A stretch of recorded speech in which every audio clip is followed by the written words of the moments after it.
I'm Dapper Dan Gavosdin, and I own every issue of Amazing Spider-Man, including the annuals, which definitely count. And I'm Mischievous Marchinacchio, and I own every issue of Amazing Spider-Man, but the annuals do not count. Welcome to the Amazing Spider Talk, the show where two fans and collectors uncover the strange, fun, and fascinating history of the Spider-Man comic universe. Thanks for joining us for this review episode of the Amazing Spider Talk. Woo woo! Well, today on the show, Dan and I are going to be discussing Amazing Spider-Man Volume 5, number 65, Legacy number 866, titled King's Ransom, Part 3. Amazing Spider-Man number 65 was written by Nick Spencer, with art by Federico Vicentini and Federico Sabbatini. Don't mix up your Federicos, No, I Dan. would never. Colors by colors by Alex Sinclair, and letters by VC's Joe Caramagna. The cover is by Mark Bagley, John Dell, and Brian Reber. This issue was first released on May 5th, Cinco de Mayo, 2021. I shouldn't say it like that. That doesn't sound good. Let me do that. Sorry. Don't leave that in, please. This issue was first released on May 5th, Cinco de Mayo, 2021. Wow, Mark, time to party. Get the margaritas going. We'll bring our Italian artists with us, and it'll be a whole thing. Just cultural mixing. We are a melting pot of fun here on Amazing Spider Talk. Let's get into it, Dan. Amazing Spider-Man number 65.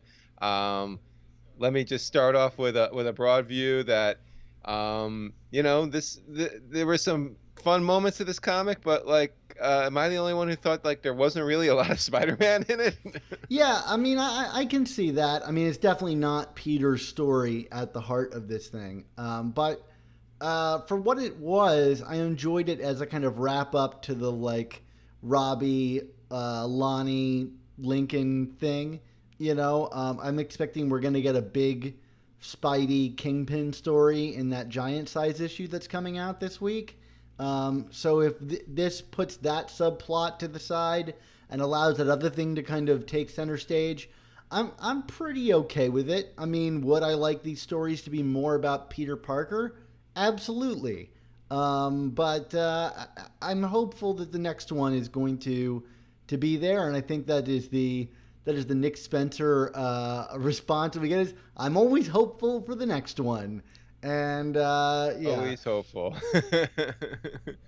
Well, yeah, I don't want to get too deep into the weeds of criticism here right on the onset, but yeah, I mean, I get what you're saying, and we certainly have had plenty of comics over the years within this title and the ancillary titles where Peter is not the central focus, and that's not always a problem, or really, it's not a constant problem per se, but I think, unfortunately, with this creative team that we've had over the past couple of years, when I feel when the book strays a little too far from Peter's story, it's when I kind of start to worry about where it's going to go next. And the fact that we are kind of in the penultimate chapter, granted we have a giant size one on deck.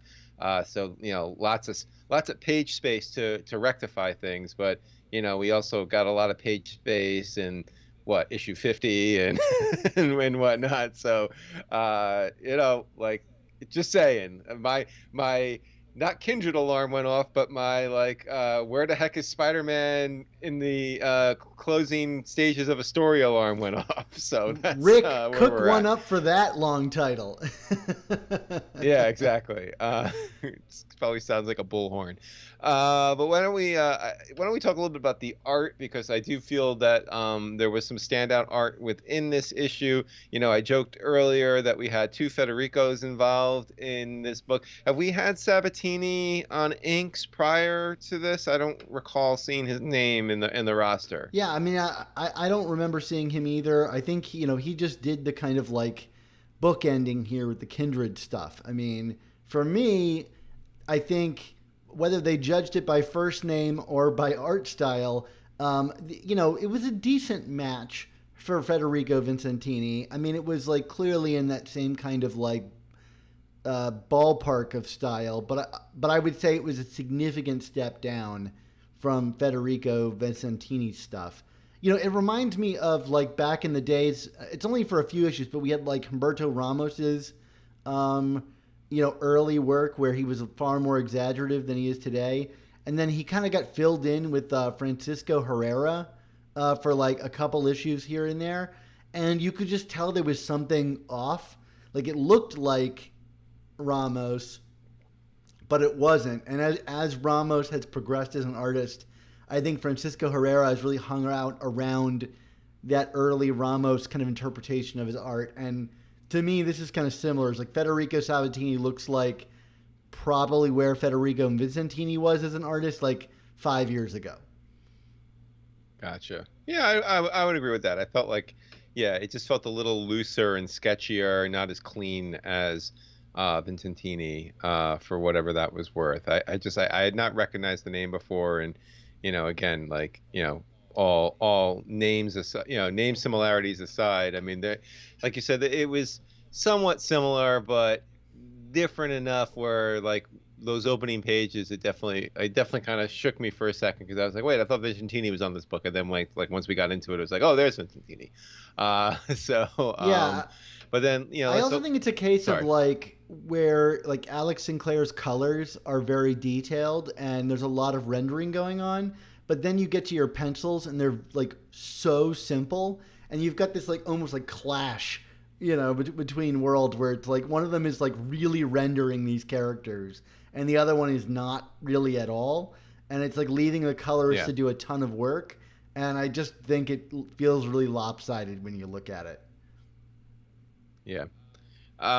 So as for the story itself, we kind of get back to this scene that, frankly, we've seen for the past two issues, which is like Baron Mordo torturing Kindred and kind of Norman standing on the side, feeling conflicted about it, and Kingpin kind of being gleeful about it.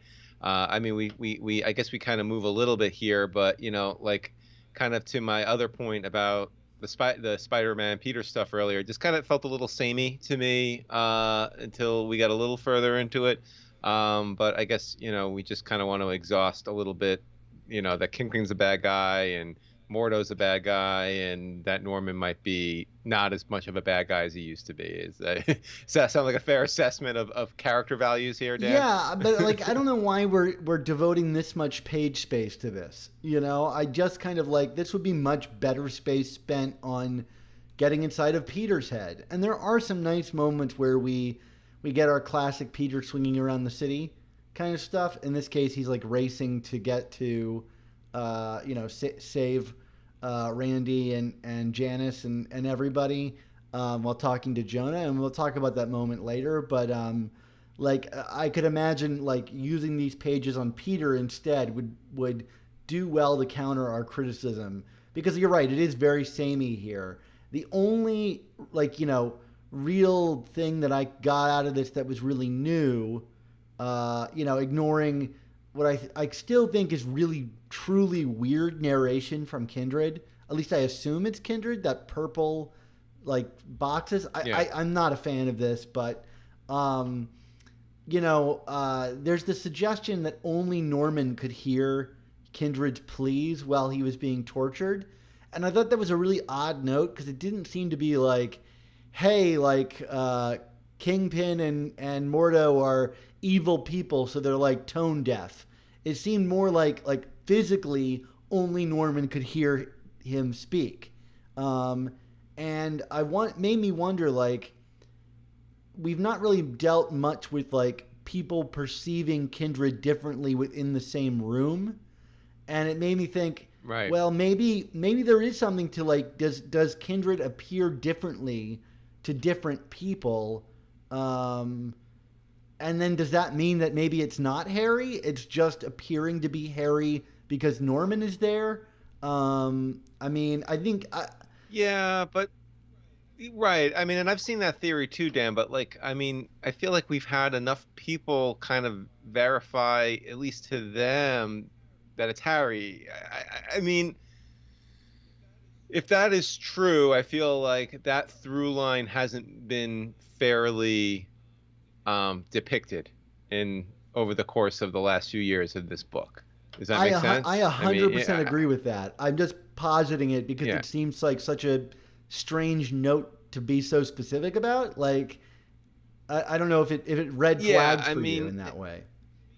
I mean, if I could no prize it a little bit, I would say, I mean, is it maybe because haven't we established that, kindreds, insects, I don't know, are they worms or centipedes or whatever, have like crawled inside of like Norman's head at some point? Maybe that like is like that part of him is what's speaking inside him and he can hear it. I don't know. Like that's my wild guess to That's that. fair. That's fair. If Yeah, it's he is one of the few people that has that voice inside of his head. And we saw the same is true with Dr. Octopus even before he got the worm in his ear, was that he was hearing these voices. yeah. So, there's something to that. I mean that's just a Yeah. guess. You could be right here, and I'm just saying if you're right, I think that's dumb. That's neither here nor there. I mean, not that you're not dumb, just that's a dumb Yeah, thanks, development Mark. because I feel like it. Yeah, no, no, no. You're brilliant, Dan. But that would be to me a very challenging plot beat because I feel like that's just not been it's not fair, like you can't change the game on people this far into a story. But I don't know if necessarily this creative team cares about fair sometimes. So we'll see. Um, we got some more kind of buddy cop drama with Tombstone and Robbie, and similar to last issue, to me, this was the highlight of the book from a narrative standpoint, the Tombstone Robbie relationship. I mean, could you even possibly disagree with that, Dan? No, and because I think the rest of the book is kind of reveling in being like an art action showcase, and I'm okay with that sometimes, especially when it's rendered this way. So like, yeah, I mean, to me, this was like a lot of fun to read on the page, seeing this kind of budding relationship between these two relating to each other about, you know, being like dads. You know, it's a classic situation. It's the same kind of thing we got with, you know, Jonah and Peter when they were, you know, brothers-in-law, if you Right. will, or cousins-in-law. I'm not sure exactly how that works. But yeah, I mean, it's that classic two people are thrown together because their family members are romantically involved. And yeah, I'm curious to see how this plays out because it seems like it's going to be an ongoing situation. Yeah, I mean, like you just indicated. I mean, it's a common trope, but at the same token, like it's common because it works. I mean, you have two characters that are diametrically opposed, and what brings them together is something that is kind of unshakably common. A love for a child. Like even Lonnie Lincoln loves his child as Robbie loves his.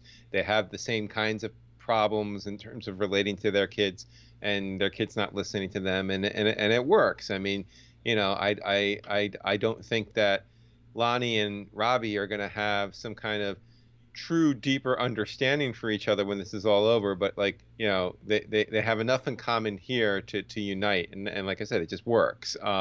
It's there's a reason why it's tried but true in terms of kind of narrative structures here. And I kind of liked the inexperience of this duo being tricked by a dope like Mirage. I mean, like that I don't think I've ever actually seen Mirage get the leg up on somebody unless it's like a wedding party. So I mean, victory to Mirage here, I guess. I mean, this is the classic superior foes moment where just some dumb dope, is constantly backstabbing or. I love that he rubs it in with Robbie. He's like, I bet that article sounds good now. Like, why didn't you approve my article for you? Like, it's all about something as flimsy as giving him a byline or whatever. So I thought that was a lot of fun. And, of course, Madame Mask appears and surrounds everybody. And then we get to for me, one of the highlights of the book. And I know it's going to sound lame that the highlights are always Spider-Man swinging around the city. But this one I thought was really cool, the way the page transitioned, because you see Spider-Man kind of like upside down, but like you think right side up until you realize that the whole background is flipped. And so the Right. page is like the birds are flying around the bottom of the page. I mean, this is the kind of thing of like someone who's really having fun with the art on this book, and that's an awesome upside down page from Vicentini, and it's the kind of thing, frankly, you wish you saw more in a book about a guy who can swing himself or upside down around cities and stuff like that. So that was a nice visual surprise to see, and some good narration from Peter.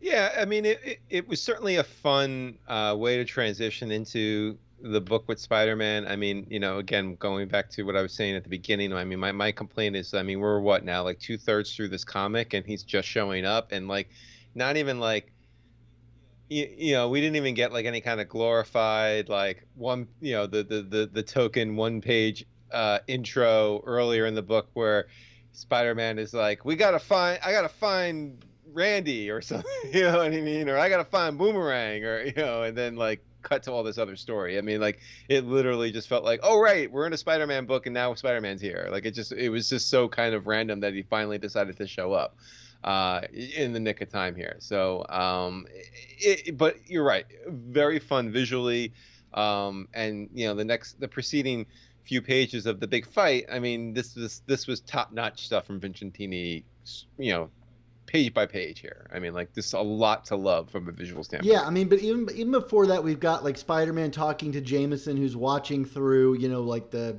new costume, and is relishing that it's Robbie who has to be saved, which I guess is in character for Jameson. I don't think I've ever seen him like wish harm necessarily on Robbie. I guess that his kind of jealousy has reached that point. Although Jameson's certainly, not one to shy away from like potentially inflicting harm on those who he considers his rivals in some regard.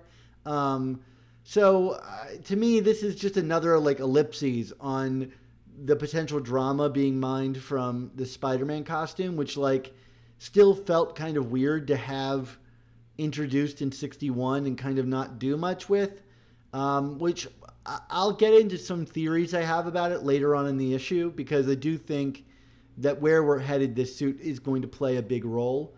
But you're right. So that we turn the page, and Tombstone has a card up his sleeve, and he calls in the Syndicate to save them from Madame Mask.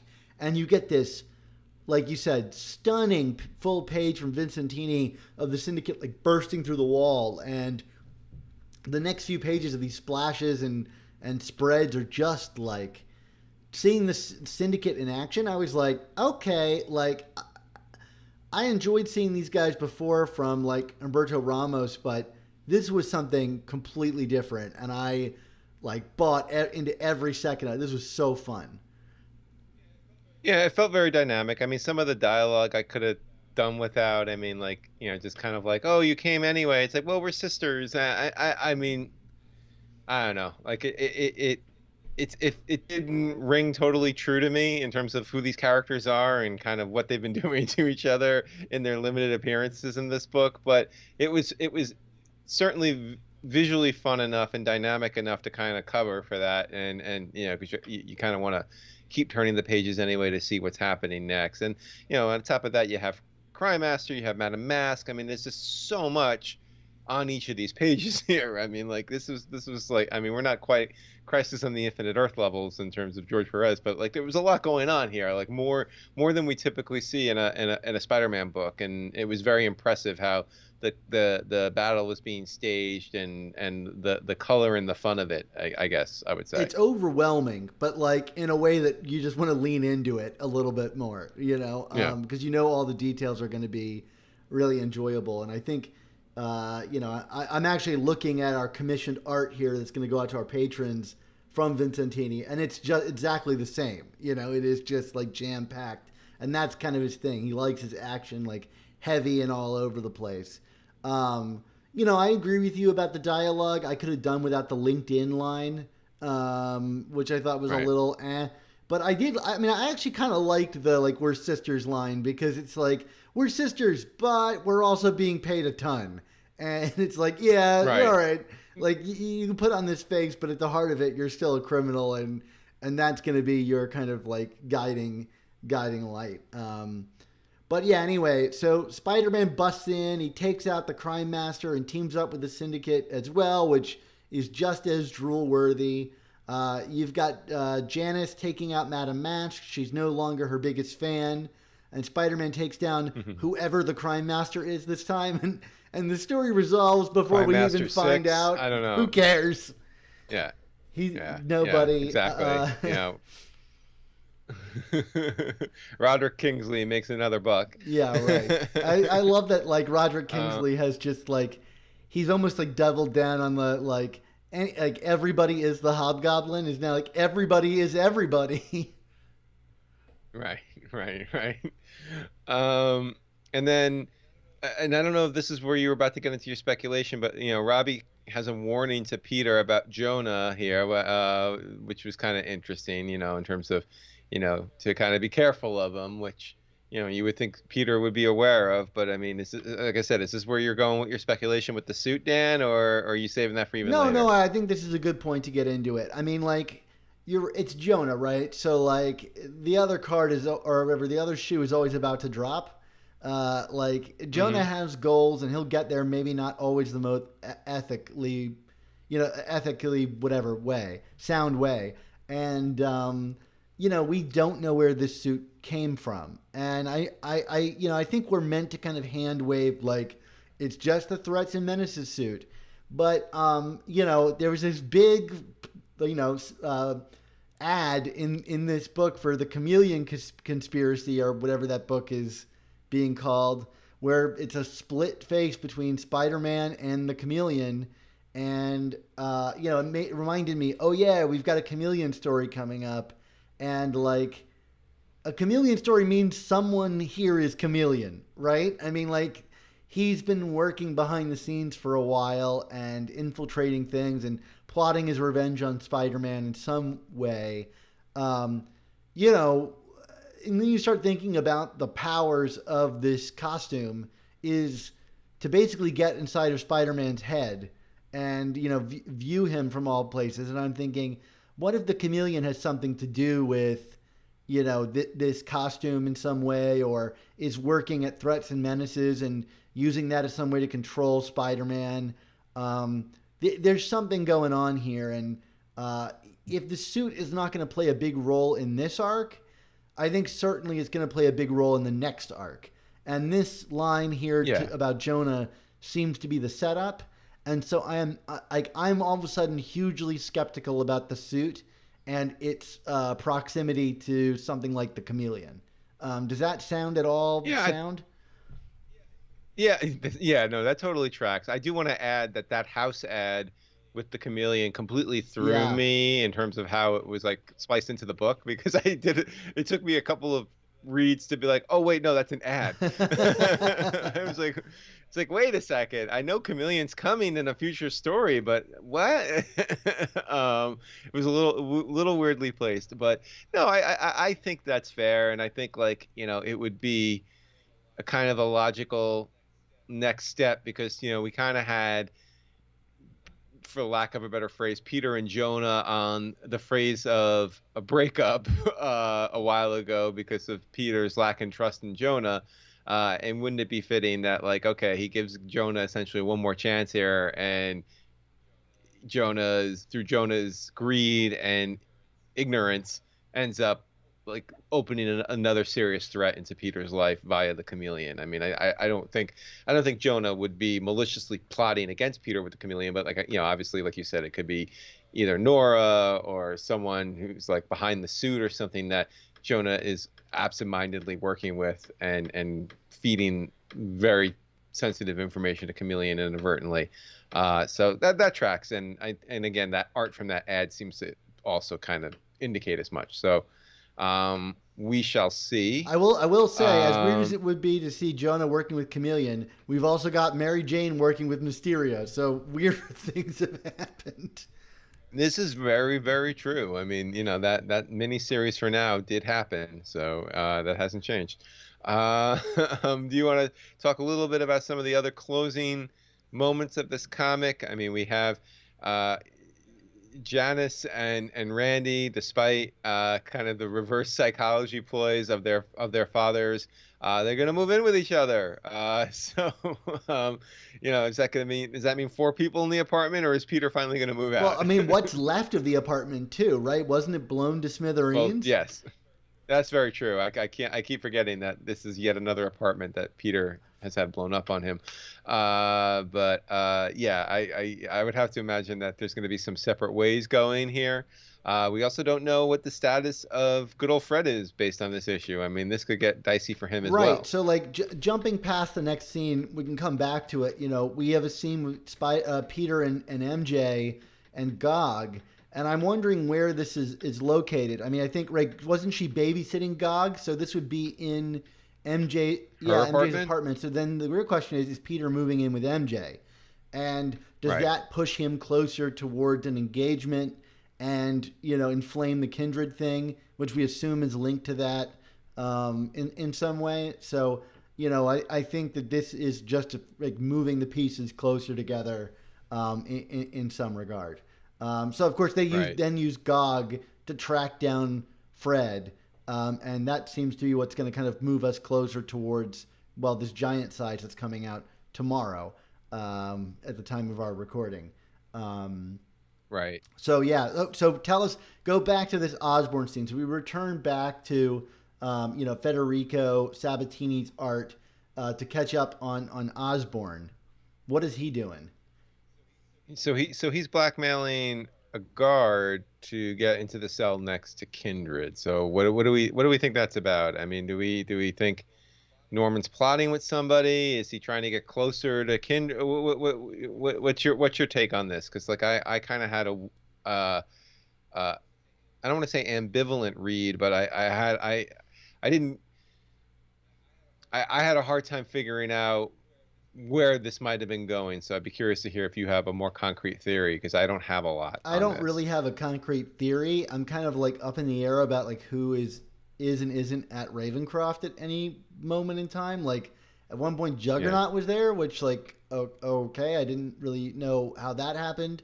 Uh, you know, uh, I know John Jameson is like working there, but maybe but to me it seems like maybe Osborne is trying to set up like a diversion, something that could cause chaos and ultimately allow him to free Kindred or something like that. I don't really know, but yeah. What's interesting is that Kingpin gave Osborne a day to solve the Kindred situation before he comes back. So whatever's going to happen with Kindred and Osborne is probably going to happen pretty soon. I would have to imagine.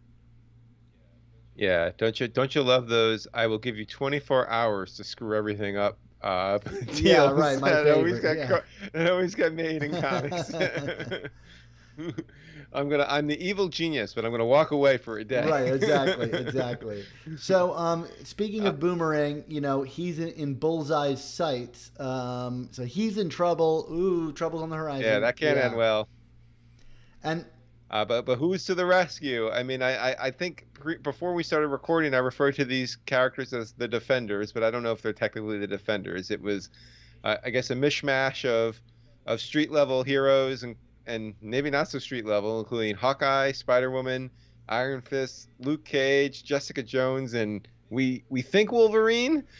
I mean, like 90% sure Wolverine, right? I mean, I'm like half hoping it's D-Man. Like that would be my dream, but I don't think so. I'm pretty sure it's Wolverine. But half of these characters aren't in the costumes that they're wearing at any given time. Although, at the state of the X-Men right now, who can really tell?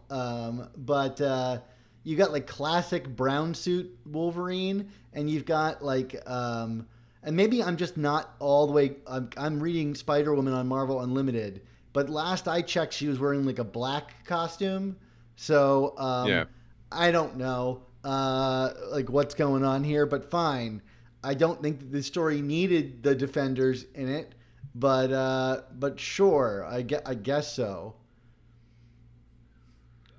Yeah, and Jessica Jones. So I mean, fun stuff, I guess. I don't know. It's just it's a very random team up. It kind of has me a little concerned about the overstuff. I mean, it is a giant size, so I guess I shouldn't call it overstuffed. It's by proxy overstuffed. But I don't know. Like it just I'm wondering how much plot are we really going to advance in this book, and how much of it is just going to kind of be like fluff and silliness and some action sequences, and then and now on to the next story, which we really haven't had a good record of late of like ending stories and arcs in an appropriate way where you actually feel like it's over. So I'm just wondering if we're being set up for more of the same. Well, here. yeah, I mean, I was really excited about the giant size because it seemed to be like, okay, like this is going to allow us to end these stories in like big emotional notes rather than jamming it into 21 pages or whatever. But then you like add more elements into it at the last minute.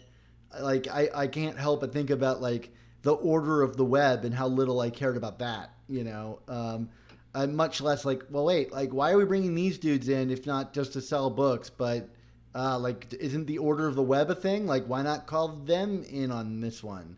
I mean, I don't know. Now I'm getting silly, but Yeah. Well, as I say, is there some kind of any kind of Marvel MCU thing going on that involves these characters? Well, no, not right, not at the moment. It's like we don't have Netflix shows right now. It seemed like a And strange roll Hawkeye of the is dice. a while out. Yeah. Like you said, at least the order of the web would kind of work on another level. But whatever, it's fine. We'll see what happens. But this issue was just kind of filled with red flags galore for me, in terms of where things that have happened in this story with this creative team for a while now. So we'll I don't share with your internal optimism of, well, there's always next issue. But that's kind of my MO, is to be a little more cranky than you, I think. Maybe. I mean, I think I just like, I appreciated that this little mini arc wrapped up and left us room to kind of deal with the bigger thing in the bigger issue. So, Right. that might not come to pass. But when I get a book that looks like this, even if it's not all Vicentini's art, the pages I got from him, like, I mean, whatever. We've been spoiled on spider artists for a long time, even if it's not consistent. Right. Maybe the shock of that is kind of worn off, but I read enough comics with art I don't like that it's cool to see a comic have art that I do. Yeah. Want to give this thing a grade? Yeah, Dan? I'm going to give it a C plus because the story was fine, but the art gave it that extra nudge for me. See, I'm actually right there with you, which just goes to show that the beauty is in the eye of the beholder. We were talking this up. I was thinking like, oh man, Dan's going to be a few notches higher than me on this, and he's going to think I'm being unfair. And it's like, no, we're the same. I could have given it a B minus, but I think over time, like, I've really adjusted my scale. Like, you know what? Flat C is average. And I like this more than the average issue. So, like, well, yeah. the art elevates it above average For sure. I mean, it's an average story with above average art. Absolutely. Say, so. Agreed on that one. So cool. All right. Well, thanks for talking to me about this, Mark. It's always a good time. No, of course. Well, let's rush to the other finale, the finale of our show, because it is that time for all good things to come to an end.